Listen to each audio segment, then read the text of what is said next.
总统蔡英文透早出席228事件77周年中处纪念仪式，颁发受难者家属名誉恢复证书。蔡总统表示，228事件是历史伤痕，爱面对真相，才会当把这大空势力填起来。另外，政治档案条例正式修法通过，蔡总统要求国安单位爱公开政治档案，公布历史真相。亲自颁发名誉恢复证书，向受难者家属致意。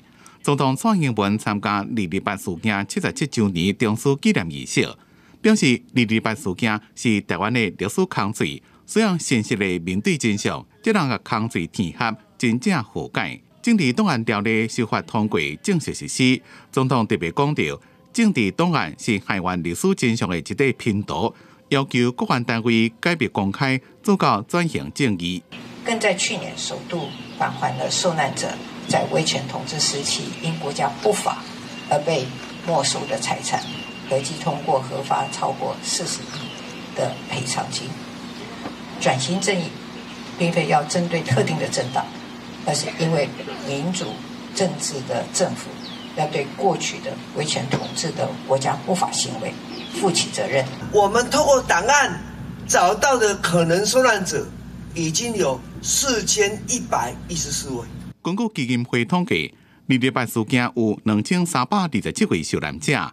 延国国史馆透过害冤真相，提出4114位可能的受害者。对外界直咧注意讲无加害者，司法院承认讲，因为社会对加害者的共识还佫无够，认为228违法执行者应该负责。为228事件受难者默祷1分钟。副总统赖清德是参加台南228纪念活动，慰问受难者家属。伊讲228事件是台湾历史上国家政府所犯的上严重的错误。为了要让台湾每一个人拢照会到日头光，伊就任总统了，会推动团结国家人民等3大工程。对于228事件的反省、检讨。让更加侪人会当了解228事件，这个事件本质避免任何一个人对228的误会。